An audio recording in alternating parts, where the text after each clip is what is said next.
Hello, bienvenue sur ma chaîne YouTube. J'avais envie de te parler aujourd'hui d'une autre phrase que j'entends énormément chez les mamans, c'est « j'ai peur de traumatiser mon enfant ». Si tu t'es déjà posé cette question, ben reste avec moi, on va aller décortiquer ça. Alors, peut-être que tu me connais un petit peu, que tu me suis, tu sais que je suis pas très outil, moi j'aime bien aller en profondeur. Pourquoi? Parce que quand on va en profondeur et qu'on va accompagner ou pas, aller chercher un petit peu ce qui se passe derrière nos phrases, derrière ce qu'on dit, derrière nos peurs en tant que maman, eh bien ça a un impact beaucoup plus profond sur nos enfants. On devient une maman impactante plutôt que d'agir sur la surface et mettre des pansements quand ça ne va pas. Eh bien je préfère aller voir la cause derrière et aller travailler là-dessus. C'est beaucoup plus efficace sur le long terme et très souvent, dans la plupart du temps, ou genre même à 99% du temps, eh bien en fait, ce travail qu'on va faire sur nos phrases qu'on dit, les choses qu'on fait en tant que maman, eh bien ça va rayonner dans les autres domaines de notre vie, que ce soit professionnel, avec notre conjoint, avec notre famille, et ça va aussi avoir des autres incidences sur la vie avec nos enfants que le lien direct. Voilà, donc si tu m'as écouté jusqu'ici et que tu es intéressé pour aller plus loin sur cette phrase « j'ai peur de traumatiser mes enfants », eh bien c'est parti, on y va. Alors, j'ai fait une vidéo dernièrement sur la peur que les mamans portent en silence et c'était « j'ai peur que mes enfants se souviennent d'une maman qui crie ». Si tu as envie d'aller voir cette vidéo, eh bien écoute, va voir ma chaîne YouTube, elle est en ligne et on a déjà parlé de plein de choses dedans. Et bien aujourd'hui, on va aller un petit peu différemment sur cette peur de traumatiser les enfants et c'est quelque chose que les mamans ont tendance beaucoup à me dire, alors d'une façon ou d'une autre. Voilà. J'ai peur de traumatiser mes enfants. Allons analyser cette phrase-là. Et cette phrase-là, elle porte quelque chose d'un peu particulier parce qu'en fait, elle parle pas juste de mal faire. C'est-à-dire que quand on dit « j'ai peur que mes enfants se souviennent d'une maman qui crie tout le temps », donc ça c'était ma dernière vidéo, bah là c'était quand la maman elle avait crié en fait, quand il y a eu quelque chose. Là en fait, quand on dit « j'ai peur de traumatiser mes enfants », c'est un peu comme si on anticipait qu'on avait un jugement une condamnation avant même qu'il y ait eu un verdict, avant même qu'il y ait eu une enquête, peut-être avant même que tu aies eu un avocat, eh bien, il y a un verdict et je la trouve grave, cette phrase, quelque part, parce que pour moi, elle est très émotionnelle puisqu'elle montre à quel point, en fait, la culpabilité peut nous habiter puisqu'on est déjà en train de se condamner. Souvent j'ai des mamans qui me disent ça, leur enfant a 6 ans, 10 ans, 12 ans et en fait elle me dit j'ai peur de traumatiser mes enfants.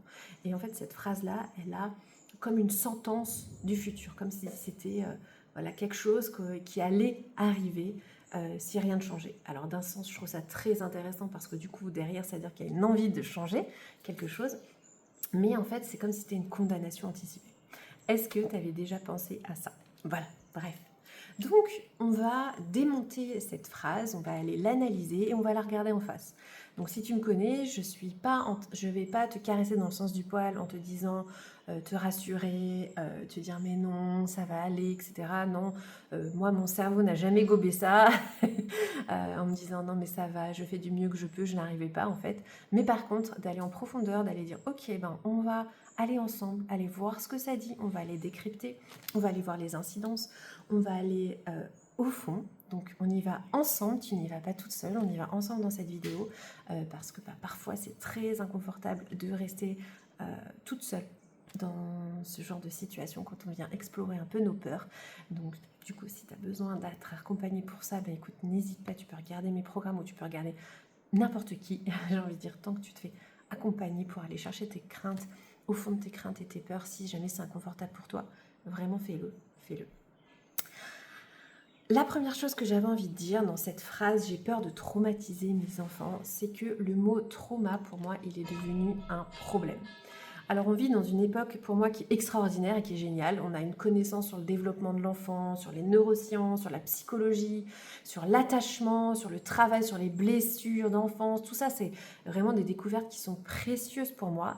Mais l'effet secondaire, c'est qu'on a tendance à utiliser le mot trauma partout et peut-être un peu à la légère.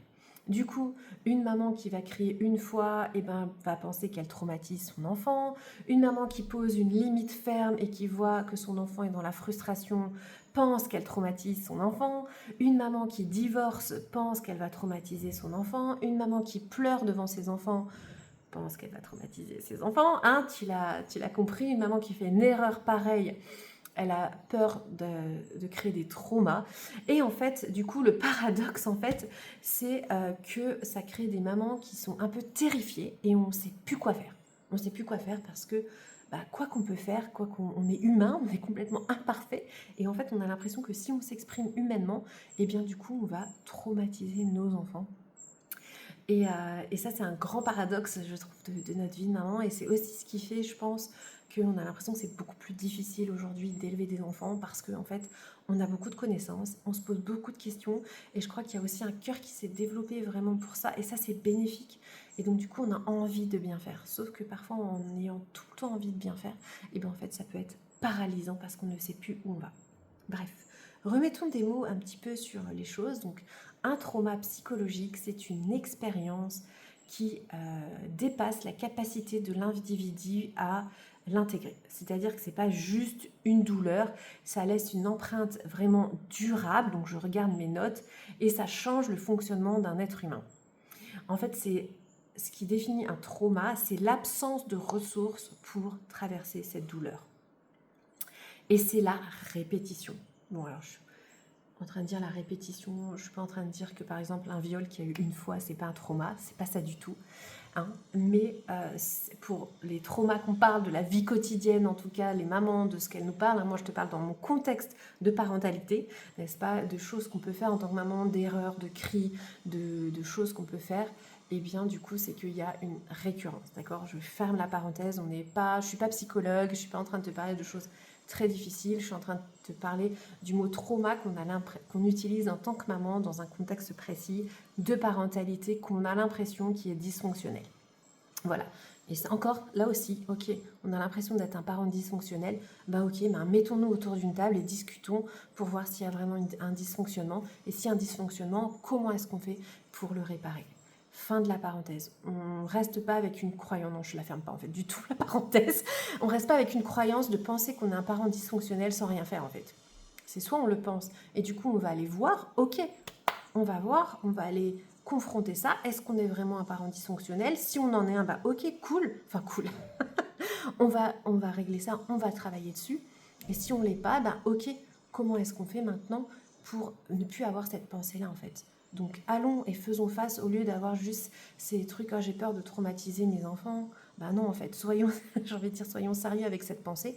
Prenons-la au sérieux, pour de vrai. C'est-à-dire qu'on va voir. Et même si c'est inconfortable, on va voir, on va aller creuser, voir qu'est-ce que ça dit en fait. Mettons un peu des chiffres, mettons des faits, mettons des événements, mettons des choses concrètes pour voir si effectivement on est un parent dysfonctionnel ou pas. Et sinon, écoute, on avance et on enlève cette pensée de nos têtes. Voilà. Cette fois-ci, je ferme la parenthèse. Donc, dans notre cadre de cette vidéo, un trauma, c'est l'absence d'un adulte qui est sécurisant pour aider à digérer et à traverser une expérience difficile. Voilà, un trauma arrive quand un enfant, on va le laisser seul, gérer seul, sans ressources. C'est pour ça qu'on parle beaucoup de co-régulation, qu'on parle beaucoup d'accompagner nos enfants. On est de plus en plus en train de parler de plus d'éducation, mais d'accompagnement parental. Et je trouve que c'est un beau mot aussi parce que du coup, non pas qu'éducation c'est mauvais, mais il est un peu connoté. Donc du coup, accompagnement parental, je trouve que c'est vraiment chouette comme mot. Et j'ai encore refait une parenthèse, mais t'as l'habitude avec moi, voilà. Du coup, un trauma, c'est un enfant qui vit un moment difficile avec une maman qui finalement n'est pas présente.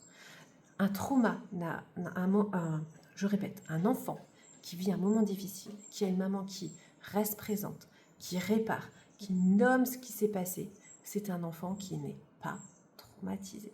C'est un enfant qui est en train d'apprendre que la vie comporte des moments difficiles et qu'on peut les traverser. Et il les traverse avec toi parce que tu es accompagnante, parce que tu es soutenante. Et là, il n'y a pas de trauma. On est en train simplement de préparer et d'équiper notre enfant. Si tu me suis, tu sais que vraiment je prône le fait d'équiper nos enfants, de préparer les adultes de demain, et bien d'accompagner son enfant dans une situation difficile, ça fait partie de ça, d'un équipement qui est beaucoup plus précieux que lire et écrire.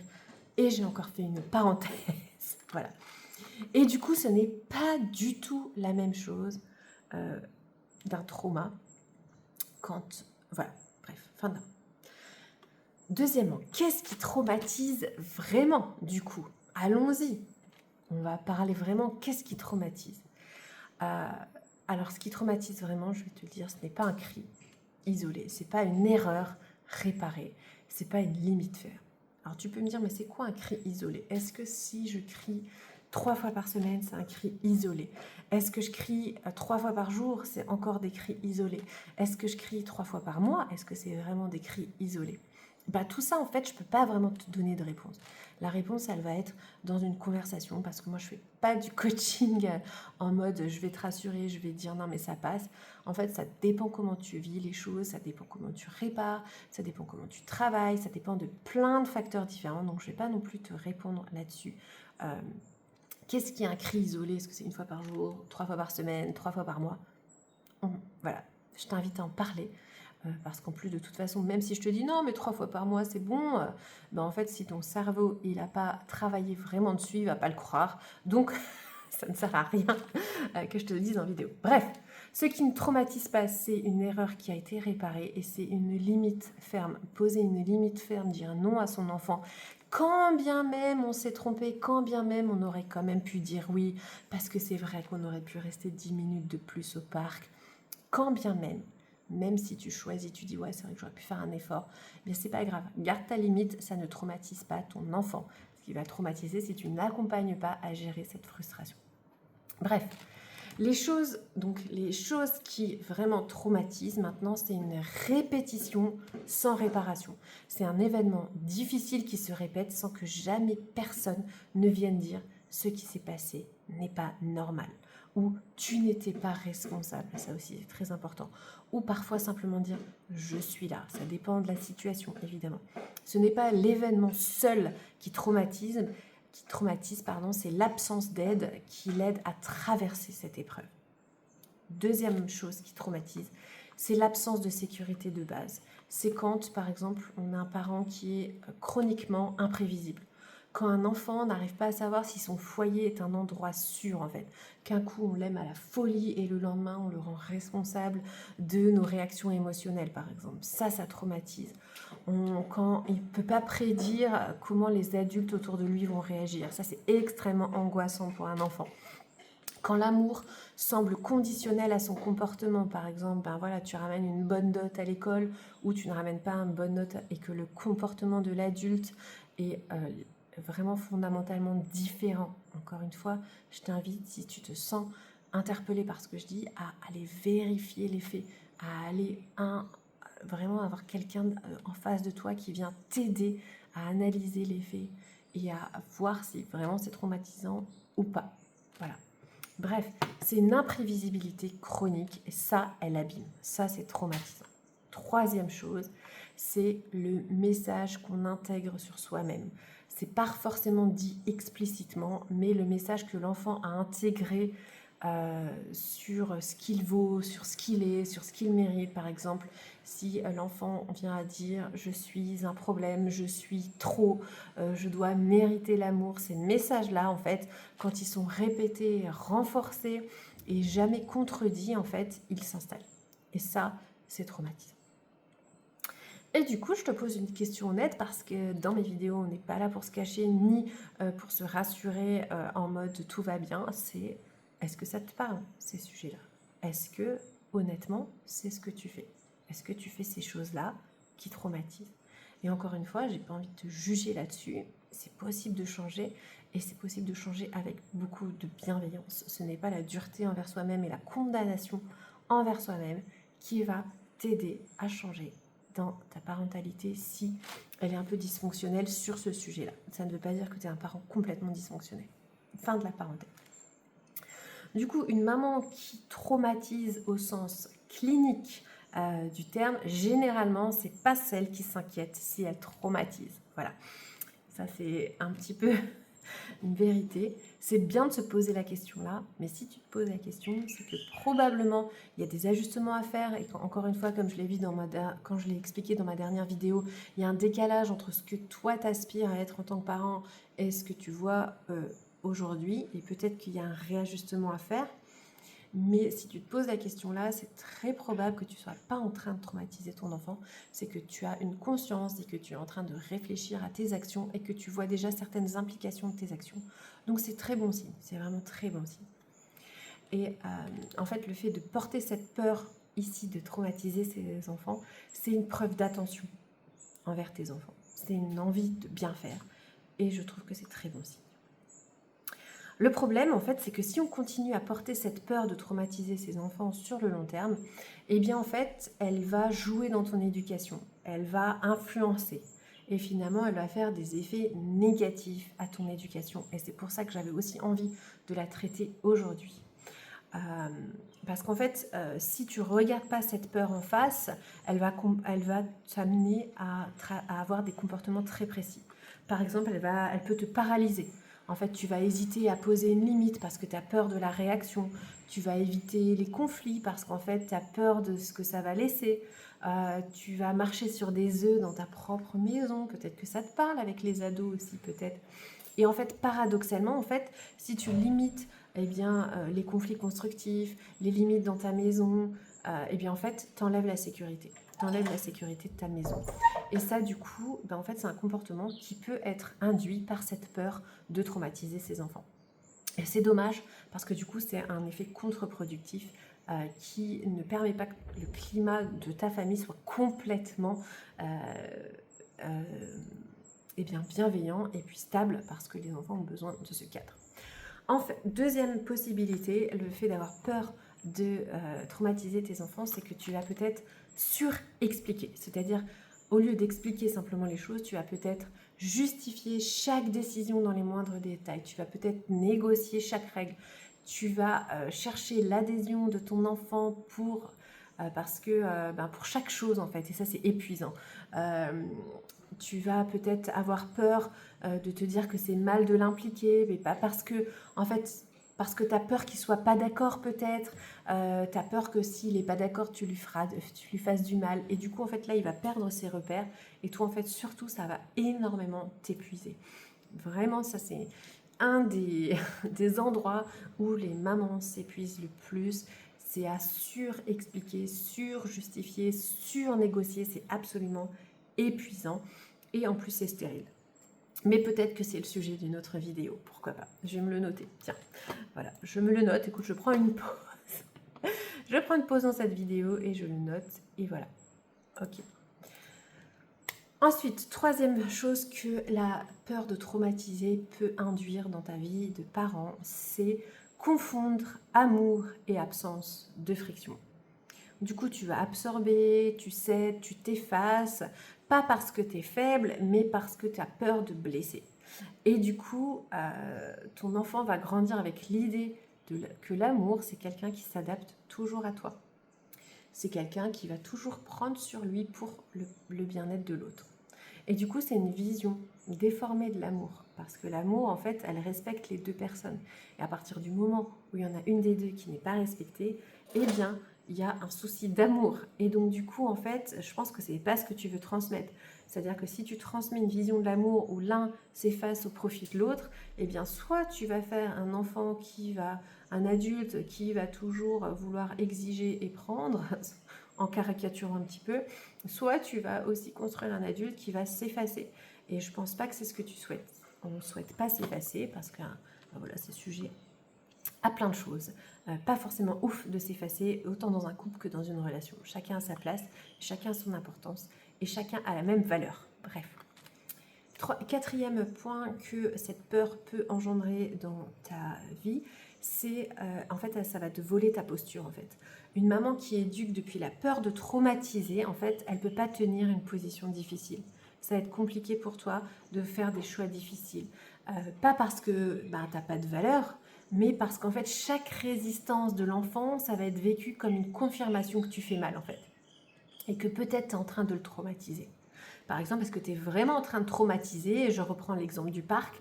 Tu avais décidé que tu voulais partir du parc, peut-être tu étais un peu fatigué, tu t'es dit je pars, on part. Ton enfant fait une crise monumentale parce qu'il n'a pas envie de partir du parc. Et toi, tu es en train de redire non, mais c'est vrai que j'aurais pu rester 10 minutes de plus. Ouais, mais je suis fatiguée quand même. Ouais, mais bon, là, je vois l'état dans lequel il est, c'est vrai que j'aurais pu faire l'effort quand même. Eh bien, en fait, peu importe que tu aurais pu faire l'effort, peu importe que ton enfant fasse une crise, en fait, là, c'est une décision difficile de dire, mais en fait, on part quand même. Et parfois, tu peux partir aussi pour te respecter par rapport à tes forces à toi. Et en fait, si tu te fais voler ta posture et puis que tu dis par exemple, ah, je vois que c'est difficile pour toi, donc tu viens valider son émotion, viens, on reste et tout, et bien en fait, l'enfant va apprendre que la résistance, ça fonctionne en fait. Et du coup, tu as probablement galéré sur d'autres points. Bref, la peur de traumatiser, tu l'as probablement compris, elle peut produire exactement des choses qui vont fragiliser ton environnement familial. Et c'est pour ça que cette peur-là, elle est hyper importante à exprimer, à dire, et aussi à travailler dessus et à aller au fond. Ok, dans ta vie de maman, qu'est-ce qu'elle dit? C'est quoi les enjeux? C'est quoi les aboutissements? Et comment est-ce que tu veux construire? Alors, qu'est-ce qui protège vraiment un enfant? Ça, je pense que je l'ai déjà dit beaucoup, mais je vais le redire un petit peu rapidement. Donc, une maman, qu'est-ce qui protège un enfant? C'est une maman pas parfaite, tu l'auras compris. C'est une maman qui n'est pas sans erreur, ça aussi tu l'auras compris. C'est pas une maman qui n'a jamais crié non plus, qui a jamais eu tort et qui a jamais eu besoin d'être pardonnée. Ça, hop, tout ça, tu mets à la poubelle. Qu'est-ce qui sécurise et qui protège vraiment? C'est un lien sécurisant. On est dans l'attachement. Un lien sécurisant, je suis en train de réfléchir en même temps, c'est pas un lien qui est sans friction, c'est pas un lien qui est sans désaccord, c'est pas un lien qui est sans conflit. C'est un lien qui dit à l'enfant, je sais où on va, je te guide, je t'emmène. Et ça, c'est juste trop beau. C'est que quoi qu'il arrive, l'amour, il est là. Que les erreurs, on les répare. Et voilà, qu'on soit là en tant que maman, vraiment. Ça répare, ça protège vraiment le lien pour traverser toutes les autres choses qui vont être traversées dans la vie d'un enfant et dans la vie familiale en général. Et en fait, ce lien-là, il va se construire dans les moments complètement ordinaires. Dans le regard que tu poses quand il arrive dans la pièce, dans la façon dont tu écoutes quand il te parle, dans la façon dont tu t'intéresses et que tu poses des questions quand il te parle, et dans la façon de revenir auprès de lui après un conflit, de lui dire je sais que c'était difficile tout à l'heure, hein, on a eu des mots, etc., mais je t'aime, mais je t'aime. Voilà, simple, simple. Encore une fois, sans justification excessive. Ce qui protège un enfant, c'est une maman qui a une posture en fait. C'est une maman qui a une boussole, qui tient un cap. Que les règles, elles existent non pas pour le punir, mais parce qu'il y a une vision derrière. Parce que tu sais que quand tu décides quelque chose pour ton enfant, c'est que derrière, tu veux l'équiper, tu veux le préparer à quelque chose de spécifique. Et c'est pour ça que je travaille énormément avec la boussole, avec mes clientes, parce que cette boussole, elle vient nous aider justement à traverser les choses et être très sécurisant et être un adulte qui est solide, qui a une posture et qui ne virevolte pas au gré de sa fatigue comme on pourrait penser. Voilà, une maman qui sait où elle va, même quand c'est inconfortable. Cette solidité-là, elle sécurise et elle donne un repère juste incroyable. Enfin, ce qui sécurise un enfant, c'est la réparation. De toute façon, je le dis dans presque chaque vidéo. Donc voilà, c'est la chose pour moi qui est extrêmement importante. Nos enfants n'ont pas besoin qu'on ne se trompe jamais, qu'on ne crie jamais, qu'on ne fasse jamais d'erreur de jugement, que peut-être on ait pris une décision un petit peu trop rapidement. Eh bien, on peut revenir dessus, on peut traverser l'erreur, on peut traverser l'imperfection. Parce que tout se joue dans comment est-ce qu'on répare. Et c'est ça qui forme notre rapport à la vie, qui forme leur rapport à la vie. Ce ne sont pas nos succès, ce sont comment on traverse les choses. Donc, tu l'as compris en petite conclusion, si tu as peur de traumatiser tes enfants, fais face à cette peur. Vraiment, ce n'est pas en évitant nos peurs qu'on va changer. Tu as vu que c'était important de faire face à cette peur. Pourquoi ? Parce qu'elle peut avoir une incidence sur ton éducation et du coup te faire perdre ce que tu souhaites finalement construire dans ta vie de maman. Et troisième chose, qu'est-ce qui sécurise? Ça, c'est des choses qui s'installent dans le long terme avec une boussole, avec une maman qui travaille ses peurs. Et c'est pour ça que je travaille très peu avec les enfants. Enfin, je travaille même pas du tout avec les enfants. Je travaille avec les mamans parce que vraiment nous sommes, ou avec les parents, mais cette chaîne elle est destinée aux mamans, mais je travaille avec les parents aussi. D'ailleurs, si tu es en couple et que tu veux travailler avec moi, c'est possible aussi. On se prend un appel et on en discute. Et du coup, en fait, c'est ça qui est important pour moi, c'est de travailler cette vision. Parce que quand tu as une vision, en fait, tu sais comment tu vas réparer, tu sais comment tu vas équiper ton enfant, tu sais que c'est du coup pas tes gestes quotidiens où tu te trompes qui sont importants, c'est vraiment la direction où tu vas, le sens. Et tu peux prendre des décisions difficiles et tu peux te tromper facilement aussi. C'est pas grave, parce que ce qui est important, c'est où est-ce que tu emmènes ton enfant.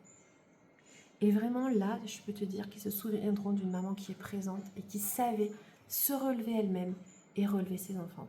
Et c'est pour ça que je travaille beaucoup sur la maman d'abord, parce que quand on sait affronter nos peurs, quand on sait se relever, quand on sait aller vraiment décortiquer ce qu'il y a derrière, comme je viens de le faire dans la vidéo précédente et dans cette vidéo, et bien là, on peut équiper aussi nos enfants à aller décortiquer ces peurs.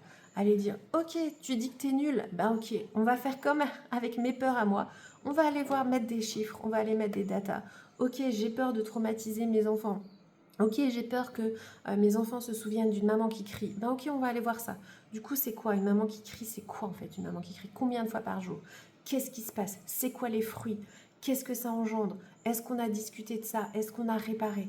Et en fait, quand tu sais faire ça et que, ben en fait, quelque part, on met les mains dans le cambouis et au lieu d'éviter cette peur, on va aller mettre les mains dedans, on va aller la malaxer, on va aller l'étirer, on va aller tirer la pelote pour aller voir ce qui va au bout. Moi, c'est ce que j'aime énormément faire. Eh bien, on peut le faire aussi. Et ça, en travaillant sur toi, en fait, je t'équipe en même temps à faire la même chose pour tes enfants, d'aller tirer la ficelle, équiper, aller décortiquer. Moi, j'aime bien faire des analyses de cas. On prend le temps, on va aller voir quels sont les enjeux. Parfois, ça prend 2 séances pour aller voir les enjeux. Parfois, on fait des tests, on va poser des questions. Eh bien, quand tu sais faire ça pour toi-même, de faire face et quelque part d'être une maman courageuse qui dit « Ok, j'ai ça à l'intérieur de moi, allez, j'y vais ». On plonge dedans et on va aller regarder ce qui se cache derrière. Eh bien, tu peux accompagner ton enfant à aller dire « Ok, ma maman, tu sais, j'ai peur de manger tout seul à la cantine le midi, par exemple. Pas ok. » Eh bien, du coup, tu l'as fait avec toi-même. Tu peux aller équiper ton enfant et tu peux aller aider ton enfant à traverser ça. Ok, alors c'est quoi exactement ce qui te fait peur d'aller manger à la cantine? Ah j'ai peur que tout le monde me regarde. Ah je me sens nulle, tout seul, humiliée, comme si j'avais pas de copains, etc. Et on va traverser, aider notre enfant à traverser, au lieu d'aller raisonner en disant non mais c'est pas grave, mais non mais t'es pas tout seul, t'as des copains, non? Ah non, en fait on va aller accompagner notre enfant à traverser cette peur et en même temps on va l'équiper et on va préparer les adultes de demain. Et si tu es capable de faire ça avec ton enfant, c'est parce que tu es capable de le faire avec toi-même. Et moi, j'accompagne les parents à faire les deux, à aller voir leurs propres craintes, à aller mettre, ok, on y va, on met les mains dans la boue, on va aller voir ce qui se joue dans tes craintes et dans pourquoi tu cries et dans tout ça. On y va pour de vrai en fait. Et je vais pas te donner une solution de dire boire un verre d'eau. Je sais, ça paraît condescendant, mais en fait, sur le long terme, ça ne sert à rien. Et c'est pareil pour ton enfant. Tu verras que c'est inconfortable, ça demande souvent d'être accompagné. Si tu as envie d'être accompagné, eh bien, je suis disponible ou d'autres coachs sont disponibles pour ça. Mais ça va aider et ça va préparer ton enfant. Et vraiment, pour moi, c'est ça les adultes de demain. C'est des adultes qui ont travaillé aussi, des enfants qui ont travaillé sur eux-mêmes et qui ont appris à voir les preuves et à décrypter les choses et qui n'ont pas essayé de mettre un mouchoir sur quelque chose qui a été difficile en mode je vais le cacher, c'est pas grave, ou je vais me construire une posture qui fait que j'aurai plus jamais peur d'être tout seul à la cantine. Non, en fait, ça peut être difficile d'être peur et on y va. Et est-ce que c'est ok d'avoir peur? Est-ce que c'est ok d'être vulnérable? Et qu'est-ce que ça dit de nous? Et qu'est-ce qu'on se pose? Et voilà. Et on y va. Et on met les mains dans, j'aime bien dire, dans le cambouis. Et on va aller décortiquer ça. Parce que souvent, c'est ça qu'on a besoin finalement. Voilà. Merci de m'avoir écouté. Si ça te parle et que tu as le sentiment que tu dis ouais, j'aimerais bien t'accompagner sur ces sujets, bah écoute, n'hésite pas, prends contact avec moi et on en parle. Et sinon, bah, j'espère que cette vidéo t'a servi. N'hésite pas à la partager.